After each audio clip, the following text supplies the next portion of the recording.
இப்போ நம்ம பார்க்க போகிறது 2 மந்த்ஸ்க்கு முன்னாடி ரிலீஸ் ஆன சலாம் ஸ்லாட் அப்படின்ற ஒரு ஹாரர் மூவியோட ரிவ்யூ தான். 2022 ஆக்சுவலாக இந்த மூவி ரிலீஸ்க்கு ரெடியாக இருந்துச்சு. 2019 டெவலப்மெண்ட்டுக்கு வந்த இந்த மூவியோட ப்ரொடியூசர் டைரக்டர் ஜேம்ஸ் வான். இந்த மூவியை டைரக்ட் பண்ணியிருக்கிறது ஜேம்ஸ் வானோட அசிஸ்டண்டாக ஒர்க் பண்ணிட்டு இருந்த கேரட் அப்மன் தான்.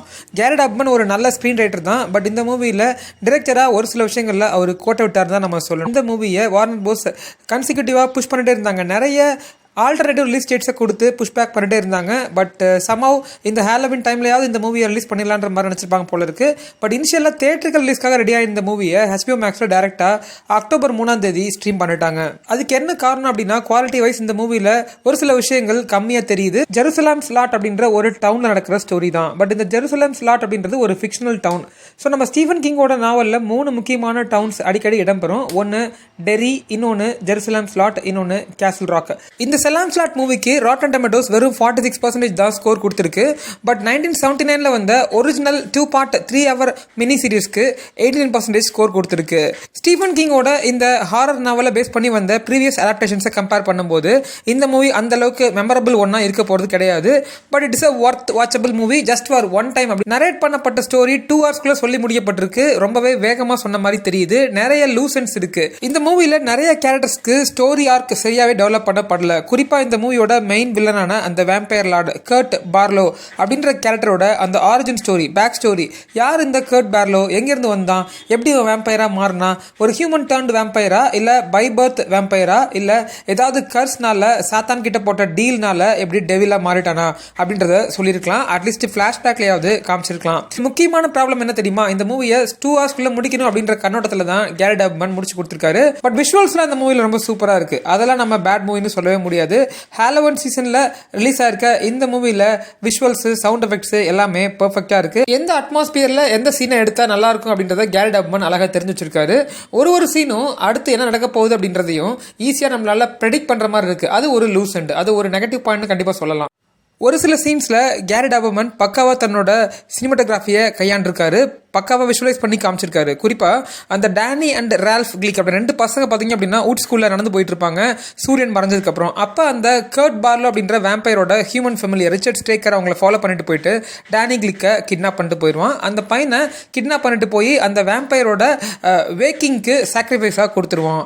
அந்த சீன்ஸ்லாம் நல்லா இருந்துச்சு. அதுக்கப்புறம் டேனி வேம்பயராக மாறினதுக்கப்புறம் நைட்டு தன்னோட பிரதரான ரால்ஃபை பார்க்க வருவான். அவனையும் வேம்பயரா மாற்றணுன்ற இன்டென்ஷன்ஸோட.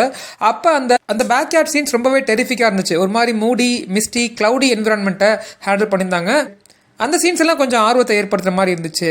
இன்னொரு முக்கியமான நெகட்டிவ் பாயிண்ட் என்ன தெரியுமா, இந்த கர்ட் பார்லோன்ற வேம்பயரால எந்த ஒரு மிஸ்டீரியஸ் அட்டாக்குமே அதிகப்படியாக நடக்கல. டைரக்டா 1 or 2 கில்லிங்ஸ் நடந்த உடனே அந்த வேம்பயர்ஸ் எல்லாம் டவுனுக்குள்ள பூந்து டேக் ஓவர் பண்ண ஆரம்பிச்சிச்சு. அந்த வேம்பயர்ஸ் ஏன் வந்துச்சு, அதனோட ஹிஸ்ட்ரிஸ் என்ன, எதுக்காக மற்றவங்களெல்லாம் அது வேம்பயரா மாத்துது அப்படின்ற அந்த விஷயத்தையும் கேரட் அப்மன் சொல்லாம விட்டாரு. ஆரிஜின் ஸ்டோரியை சொல்லாமலே இந்த ஸ்டோரியை ஹேண்டில் பண்ணிருக்காங்க. பட் இதுல டாக்டர் கோடி அப்படின்ற அந்த கேரக்டர், ஆல்ஃப்ரே வுட்வர்ட் போர்ட்ரே பண்ண அந்த கேரக்டரை ஒரு வேம்பயர் கடிச்சிரும். அவங்கள பார்த்தீங்க அப்படின்னா அந்த வேம்பயரிசம் ஒன்றும் பண்ணாது. பிகாஸ் அவங்க நாய் ஊசி போட்டுக்குவாங்க, ரேபிஸ் ஷாட்டை வந்து தனக்கு இன்ஜெக்ட் பண்ணிப்பாங்க. ஸோ அது வந்து என்னன்னா ஒரு வைரஸை ப்ரிவென்ட் பண்ணக்கூடிய ஒரு மெடிசின். அப்போ இந்த வேம்பயரிசம் வந்து ஒரு வைரஸா அப்படின்ற மாதிரி நமக்கு தோணும், இல்லை ஒரு கர்ஸா அப்படின்ற கேள்வியும் நமக்கு எழும்புது.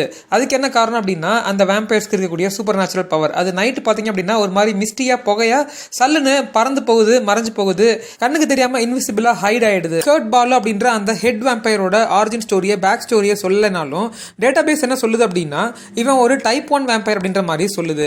ஆக்சுவலா ஸ்டீஃபன் கிங் தன்னோட சலாம் ஸ்லாட் நாவலுக்கு அப்புறம் எழுதின டார்க் டவர்ஸ் அப்படின்ற நாவல்ல கர்ட் பார்லோ இஸ் டைப் 1 வேம்பயர்ன்ற மாதிரி மென்ஷன் பண்ணிருப்பாங்க. அப்ப வேம்பயர்ஸ்லயே நிறைய டைப்ஸ் இருக்கு. டைப் 1 வேம்பயர் அப்படின்னா he is one of the oldest ancient vampires that can be hibernated for a very very long time. எப்படி இவன் வேம்பயரா மாறினா, யாரால இவன் இந்த வேம்பயரா மாற்றப்பட்ட, அல்லது இவனுக்கு ஏதாவது ஒரு பிளட் டிசீஸ் இருந்துச்சா, ஸோ அந்த பிளட் டிசீஸை கியூர் பண்றதுக்கு யாரையாவது ஹண்ட் பண்ணி அவன் டேஸ்ட் பண்ணா மட்டுமே தான் அவனால சர்வை பண்ண முடியுமா அப்படின்ற ஒரு சில விஷயங்களுக்கான ஆன்சர்ஸை நமக்கு சொல்லாம விட்டுருக்காரு. மற்ற வேம்பயர்ஸை கம்பேர் பண்ணும்போது இந்த ஏன்ஷியன்ட் டைப் 1 வேம்பயருக்கு லாங்கர் லைஃப் ஸ்பேன் இருக்கு, super strength, super human speed இதெல்லாம் இருக்குன்ற மாதிரி சொல்லப்படுது. யூஸ்வலா இதுக்கு முன்னாடி நம்ம பார்த்த வேம்பயர் மூவிஸ்லாம் வந்து அந்த ரிலீஜியஸ் பிலீஃப்ஸ், அந்த ஹோலி கிராஸை நம்ம கையில் வச்சுட்டு ப்ரே பண்ணோம் அப்படின்னா வேம்பயர் அவங்களை கிட்ட நெருங்காதுன்ற மாதிரி சொல்லியிருப்பாங்க. பட் அந்த ஹோலி கிராஸை தான் கையில் வச்சுக்கிட்டு அந்த வேம்பயர் இருந்து தன்னை காத்துக்கிறதுக்கு நினைச்சாலோ ஒரு நிமிஷம் ஒரு செகண்ட் தன்னோட பிலீஃபை லாஸ் பண்ணாலும் டப்புன்னு பார்த்தீங்க அப்படின்னா அந்த ஹோலி கிராஸோட பவர் அந்த வேம்பயர் எதுவும் பண்ணாது. அந்த கிராஸை வச்சுட்டு பக்கத்தில் நேருக்கு நேராக நின்னாலே அந்த வேம்பயர் ஒன்றும் ஆகாது. அந்த மாதிரி தான் இந்த மூவிலையும் காமிச்சிருப்பாங்க. பட் ஆக்சுவலாக இவனோட ஒரிஜினல் ஹிஸ்ட்ரியில் கவர்மெண்ட் ரெக்கார்ட்ஸ் படி என்ன சொல்லுதுன்னா, இவன் ஜெர்மனியை சேர்ந்த ஆஸ்ட்ரியன் நோபல் மேன், ஒரு பிஸ்னஸ் மேன், பேரு கர்ட் பிரைக்கன் அப்படின்ற மாதிரி சொல்லப்படுது. ஸோ அங்கே தன்னோட வேம்பயர் காலனிஸை எக்ஸ்பேண்ட் பண்ண நினச்சிருக்கான். அந்த இடத்துல ஹியூபர்ட் மேன்ஸ்டன் அப்படின்ற ஒரு பிஸ்னஸ் மேன் கூட ஒரு ஒப்பந்தம் போட்டிருக்கான். அந்த ஹியூபர்ட் மேன்ஸ்டன் அப்படின்றவன் மெயின் ஸ்டேட்டை சேர்ந்த செலாம்ஸ்லாட் டவுனோட ஒரு ரெசிடென்ட் தான். 1938 வேம்பயரிசம் ஜெர்மனியில் அதிகமாக ஸ்ப்ரெட் ஆகிறத தெரிஞ்சுக்கிட்ட கவர்மெண்ட் வேம்பயர் ஹண்டை நடத்திட்டாங்க. அதனால அங்கேருந்து தப்பிச்சு போயிட்டு லண்டனில் கர்ட் பிரைக்கன் செட்டில் ஆயிருக்கான். பட் கொஞ்ச நாள் கழிச்சு இங்கிலீஷ் நேமான பார்லோ அப்படின்றத தன்னோட சார் நேமாக யூஸ் பண்ண ஆரம்பிச்சிருக்கான். ஸோ அங்கேருந்து தான் மெயின் ஸ்டேட்டுக்கு செலாம்ஸ்லாட்டுக்கு ஒரு ஷிப்மெண்ட் மூலிமா அவனோட ஹியூமன் ஃபெமிலியரான ரிச்சர்ட் ஸ்டேக்கர் மூலிமா கொண்டு வரப்படுறான். அவங்க ரெண்டு பேரும் ஹியூபர்ட் மேன்ஸ்டனோட அந்த பழைய வீட்டில் தான் போய் தங்குறாங்க. பட் டே டைமில் ஃபுல்லாக கர்ட் பார்லோவை யாராலும் பார்க்க முடியாது. அவர் ஃபுல்லாகவே பிஸ்னஸ் ட்ரிப்பில் இருக்காரு அப்படின்ற மாதிரி தான் ரிச்சர்ட் ஸ்டேக்கர் பப்ளிக் கிட்ட சொல்லிட்டு இருப்பான். ஹியூமன்ஸை கன்வின்ஸ் பண்ணி அவங்கள கர்ட் பார்லோ கிட்ட எடுத்துகிட்டு போயிட்டு அவங்களோட ஃபெமிலியர்ஸாக, அதாவது தன்னோட டிசைபிள் வேம்பயர்ஸாக மாத்திர வேலையை தான் ரிச்சர்ட் ஸ்டேக்கர் பார்த்துட்டு இருந்திருக்கான். அதே மாதிரி எண்டிங் கொஞ்சம் டிசப்பாயிண்டடாக இருந்துச்சு. அது என்ன அப்படின்னா, அந்த வேம்பயரோட தலையில் ஒரு உடன் ஸ்டேக்கை குத்தி கொள்கிற மாதிரி காமிச்சிருப்பாங்க. பட் இதுக்கு முன்னாடி வந்த வேம்பயர் மூவிஸில் அந்த வேம்பயரோட செஸ்ட்டில் டைரெக்டாக ஹார்ட்டில் உடன் ஸ்டேக்கை குத்தினா தான் அவர் சாவாங்கன்ற மாதிரி சொல்லியிருப்பாங்க. சன்னில் இறந்து போகிறதுங்கிறது தெரியும். சன் லைட் பட்டோடனே அந்த வேம்பயர் பர்ஸ்ட் ஆகி பேர்ன் ஆயிரும், அது நமக்கு தெரியும். பட் அந்த ஹெட் வேம்பயரோட தலையில் டைரெக்டாக பார்த்தீங்க அப்படின்னா லூயிஸ் புல்மன் அந்த உடன் ஸ்டேக்கை குத்தி கொன்று அந்த சின்ன பையனை காப்பாற்றுவார். பட் இது எல்லாத்தையும் விட ஒரு முக்கியமான விஷயமா இந்த மூவியில் நம்ம பார்க்கப்படுது என்ன அப்படின்னா, பெரியவங்கெல்லாம் அந்த வேம்பயர்ஸை அட்டாக் பண்ண பயப்படுவாங்க. பட் ஒரு சின்ன பையன் இருப்பான், ரிச்சின்னு சொல்லிட்டு, அவன் அந்த வேம்பயரோட இடத்துக்கே தனியாக போய் அதை ஹண்ட் பண்ண ட்ரை பண்ணுவான். அப்போ தான் அவன் அந்த வேம்பயரோட ஃபெமிலியரான ரிச்சர்ட் ஸ்டேக்கர் கிட்ட மாட்டிப்பான். பட் இருந்தாலும் அந்த ஃபெமிலியரையும் கொண்டுட்டு அங்கேருந்து எஸ்கேப் ஆகி வந்துடுவான். ஸோ இந்த பேக் ஸ்டோரி, இந்த கேரக்டர் டெவலப்மெண்ட் இதெல்லாமே இன்னும் கொஞ்சம் கேட் அப்மன் பார்த்து கையாண்டிருந்தார் அப்படின்னா இந்த மூவி வேற லெவலில் இருந்திருக்கும். ஸோ ரொம்ப எக்ஸைட்டட் ஹாரர்ஸ் இருக்குன்னு நினச்சிட்டு போனீங்க அப்படின்னா டிசப்பாயின்மெண்ட் ஆவீங்க. But one time worth watchable movie. இந்த வீடியோ உங்களுக்கு பிடிச்சிருந்துச்சு அப்படின்னா லைக் பண்ணுங்க, ஷேர் பண்ணுங்க, கமெண்ட் பண்ணுங்க. இந்த மூவி பார்க்காதவங்க மறக்காம செக் பண்ணி பாருங்க. ஜியோ சினிமா ஆப்ல அவைலபிளாக இருக்கு. இது வரைக்கும் நம்ம சேனலுக்கு சப்ஸ்கிரைப் பண்ணாதவங்க சப்ஸ்கிரைப் பண்ணிக்கங்க. அப்படியே பக்கத்தில் இருக்க பெல் ஐக்கானே கிளிக் பண்ணிக்கங்க. அப்போ தான் நான் போடுற வீடியோஸ் உங்களுக்கு நோட்டிஃபிகேஷனாக வந்து நிற்கும். இந்த மூவி பார்க்காதவங்க மறக்காம செக் பண்ணி பாருங்க. ஜியோ சினிமா ஆப்ல அவைலபிளாக இருக்கு. மீண்டும் ஒரு நல்ல வீடியோவில் உங்களை மீட் பண்ணுறேன். until then, bye folks, see you soon, have a good day.